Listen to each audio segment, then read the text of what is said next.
E aí galera, tudo bem com vocês? Também para fazer o pré-jogo de Cruzeiro e Operário que se enfrentam nessa quarta-feira, dia 20 de janeiro, a partir das 9h30 da noite no Independência, pela 36ª rodada da Série B do Campeonato Brasileiro. O Cruzeiro está em 14º lugar na tabela com 44 pontos, já o Operário está em 9º lugar com 51. Com isso, o time paranaense ainda tem chances de acesso, embora sejam chances mais remotas, visto que essa última vaga no G4 deve ficar mesmo entre CSA e Juventude, embora o próprio Operário e a Ponte Preta ainda possam sonhar também com uma aproximação nessas 3 rodadas finais, isso considerando que o Cuiabá também já está garantido na próxima Série A, né? O time venceu ontem o Paraná Clube, inclusive foi um resultado bom para o Cruzeiro, porque nesse momento nós só temos a luta contra o rebaixamento de fato, e o Paraná Clube, assim como o Botafogo de Ribeirão Preto e o Oeste, não pode mais nos alcançar. Então só tem mais uma vaga para rebaixamento, e caso o Cruzeiro empate o jogo de hoje contra o Operário, chega a 45 pontos e, por exemplo, o Figueirense, que jogou ontem e perdeu, poderá no máximo chegar a 45. Como o Cruzeiro leva vantagem no número de vitórias, que é o primeiro critério para desempate, um empate hoje garante o Cruzeiro na Série B da próxima temporada. Claro que a gente tem que jogar para ganhar, porque quem joga para empatar costuma perder, né? Mas é importante a gente pontuar isso. Se o Cruzeiro vencer o jogo hoje ou empatar, fica tranquilo nas 2 últimas rodadas e pode planejar a próxima temporada. Falando das prováveis escalações e começando com o Cruzeiro dono da casa, o Filipão não tem nenhum novo desfalque para a partida, além daqueles que a gente já sabe desde a rodada anterior. O Henrique e o Léo seguem no departamento médico, o Thiago está afastado por causa do Coronga e o Marco Antônio segue fazendo aquele reforço muscular. O nosso provável 11 inicial terá o goleiro Fábio, a zaga com Manuel e Ramon, lateral direito Raul Cáceres, lateral esquerdo Matheus Pereira. No meio-campo, os volantes Adriano e Felipe Machado, o Giovani como meia centralizado, o Potker jogando pela direita, o Ayrton pela esquerda e o Rafael Sobis no ataque. A única dúvida na escalação é com relação à lateral esquerda. O Matheus Pereira fez um jogo muito ruim contra o Juventude, foi substituído no intervalo e criticado pelo Filipão na coletiva, né?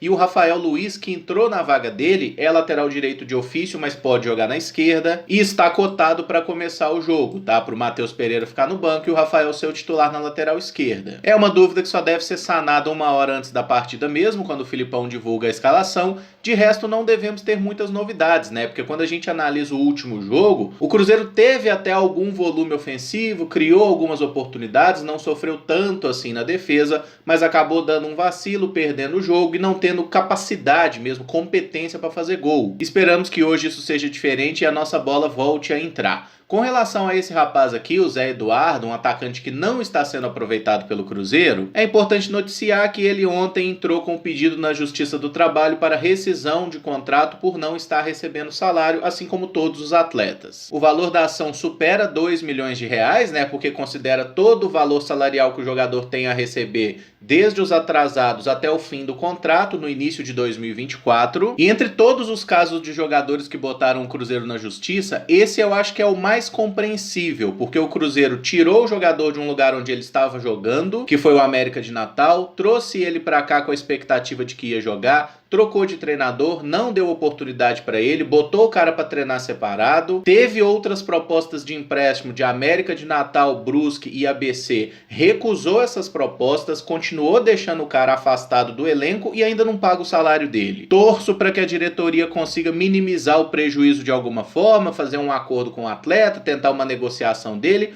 qualquer coisa para que a gente não tenha mais um problema na justiça. Mas nesse caso especificamente, eu não vou condenar o Zé Eduardo, porque o Cruzeiro fez muita sacanagem com ele. Mas voltando para o jogo, vamos falar agora do Operário, né? Um time que ainda mantém aí essas esperanças de acesso para a Série A, embora a gente saiba que é muito difícil, porque essa diferença de pontos já tá grande. Queríamos nós estar na situação do Operário, podendo pelo menos sonhar com alguma coisa boa nessa altura do campeonato, né? Enfim, o Matheus Costa, treinador, deve mandar o time a campo com o goleiro Martim Rodrigues, a zaga com Renier e Ricardo Silva, o lateral direito Alex Silva e o lateral esquerdo Fabiano. No meio-campo, Leandro Vilela é um primeiro volante, o Marcelo e o Pedro Ken são jogadores de meio-campo que se alternam na marcação e também na construção de jogadas. O Pedro Ken é um cara que pisa mais na área, o Marcelo é o cara que arma mais o time. O Giancarlo deve jogar como meio atacante aberto pela direita, o Rafael Waller pela esquerda e o centroavante é o Ricardo Bueno. A única dúvida na escalação é nessa função do primeiro volante se vai jogar o Leandro Vilela ou o Giménez, né? O Vilela teve suspenso na última rodada e em tese volta a ser titular, mas o Giménez também é uma opção. E olhando esse 11 inicial aqui, são todos jogadores bem rodados, tá? Não tem nenhum jogador aqui que você fala assim, nossa, mas quem é esse brother?